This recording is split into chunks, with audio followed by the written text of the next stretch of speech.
Good morning, folks. Welcome back to the farm. It is an absolutely gorgeous Saturday morning out here this morning. Well, minus 11. Earlier today, though, the wind, like first thing this morning, the wind was just ripping. It was actually minus 23 on the wind chill gauge, which was a bit hairy scary. Anyways, I got, one kid's at Granny's right now. I had a sleepover last night. Finn's in the truck in the car seat. I'm getting a bucket of grain to go over and fetch the sheep into the barn, so then I can get the big tractor out and get a bale over to the sheep and then a bale over to the cows. And Finn's gonna have to stay buckled into her car seat because, well, she's just shy of 2, and so it's a bit of a chore to get her in and out of the tractor. Because I don't want to leave her in there for fear that she's gonna, engage the PTO or pull in the hydraulics when I'm trying to cut strings or do something that she shouldn't do. And bringing her up and out, and it's just a bit of a hazardous process until she's just a tiny little bit older. But I'll fetch up some grain here right now. Plenty of grain left, that's good. We're feeding quite a bit here recently, just during that big cold snap, but now it's warmed up. I can slow down, but anytime I want to get them into the barn to get a bale out to the field, you generally need a little bit of incentive not to get too sketchy and skitterish. You got back there, Finn? What is that? You got your baby? Well, at least she's entertained. You'll remember probably last week, maybe before, I can't remember. Anyways, when it was really, really cold, snapped the valve handle off the molasses tank, but I did manage to get the old barrel pump working there. It was just pulling in air. Anyways, I took it to the kitchen sink and run some hot water through it. It probably hadn't been used in, I bet you, 25 years because I just got it in a pile of junk with, it came in the pile of junk that was in the stock trailer actually. And probably hadn't seen the light of day or any kind of fluids ever. It was brand new.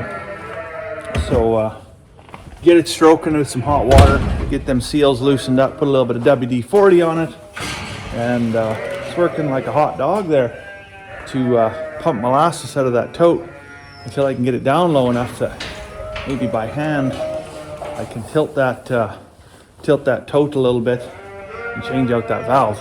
Good morning, ladies. Come on in. Come have brunch. So I'm gonna run a bale out into the middle of the paddock here. Just have a little bit of free grazing right now. I'm just looking at where the water's pooling now. That I shouldn't say pooling, the ice is pooling. This is kind of the low spot, and when we built the barn, we knew that the water kind of channeled through this area a little bit, and we knew the barn was going to interrupt that, so we tried to landscape as best we could and put a bit of a ridge up here and direct that fluid away. But the challenge was we built the barn in the spring in between 2 drought years, and so we just didn't have any snowpack or any real amount of runoff to kind of gauge what that would look like. And so we got a little bit of a pooling spot here that I may have to build up just a touch with some fill, and then either get that fluids to go off down that way to the south, or just kick off better and go around the barn and not just hang up right here kind of in the gate, because that's generally the last place you want a whole pile of liquid, is right at the gate where you got to come through with the tractor. I tell you, it's good to see the chickens out for a couple days there when it was minus 40 for almost a whole week there. We got a whole pile of snow. It was weird. It was minus 40 plus we had like 87% relative humidity, so it snowed a whole bunch at minus 40. Made it real miserable for them birds, even in a well insulated coop, having that cold of a temperature and that high of a humidity. It's good. Now that it's warmed up, they can come out and get some sunshine. They did stop laying eggs for a few days there. Because, I wouldn't blame them. I didn't want to do anything productive either. But now they're out, they're back laying again. I've seen a few folks that were saying, well, how does that work? Like, we've had cold snaps before and our chickens have stopped laying, and then, they kind of get right back on the bandwagon, but some of their chickens haven't picked it up again. And honestly, the best thing you can do is just try to make them as comfortable as you possibly can. Change out their bedding in the nesting boxes. Maybe give them a little bit of yogurt. I've heard even cayenne pepper actually is a real good catalyst to get them to lay eggs if they've been stopped for a while. Make sure they're getting the appropriate amount of light. You can kind of turn a light bulb on in the morning or whatever for them, just get them a little bit of extra light. And sometimes what you got to do is you just got to chase them out of the coop. If they've gotten used to just hanging out in the chicken house and not going outside, you probably need to facilitate getting them outside and getting them a little bit of vitamin D and getting them some sunshine. And hopefully, within a few days they're back to their normal activity. Well, I was gonna go feed the sheep a bale, but somebody forgot to turn off the master power switch, so this thing is dead as a doornail. And back to using the battery charger, unfortunately. And I don't know how long that's going to take to charge.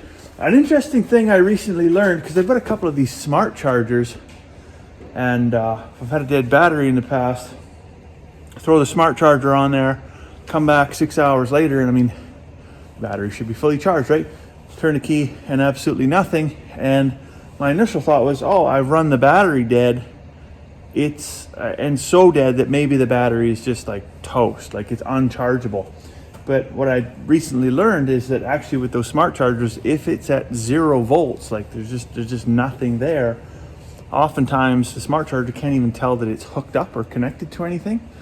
And so it isn't going to apply charge where it doesn't believe it's actually hooked up to anything. So sometimes what you have to do is get it started with one of these and then use that smart charger as a bit of a battery maintainer, or maybe even hook your pickup to it and just give it that initial boost, and then go the rest of the way with the smart charger if it's completely dead.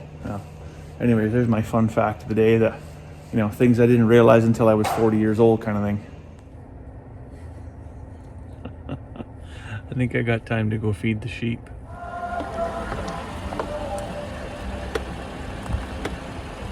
Ever so quietly sneak out of there. Let them take a much needed nap. Oh, it's slippery out here. Take a nap. Hopefully the tractor battery's charged up. And we'll get some bales out to the bulls and one to the sheep. Let's have a look-see here. That's the noise we wanted to make. All right, one bale's out.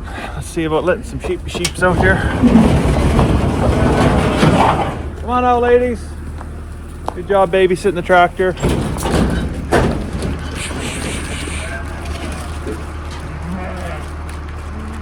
Get yourself some supper. Hey there, fellas.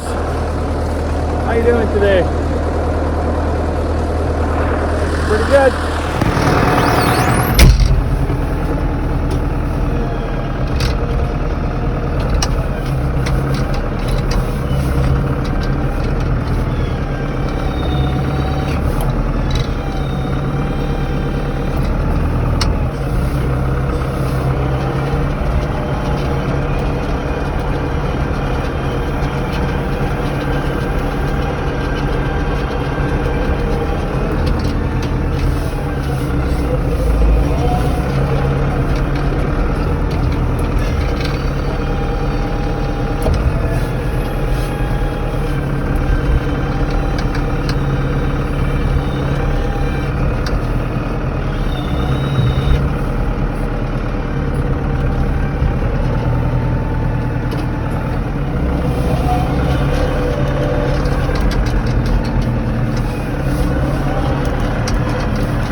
Time there, fella.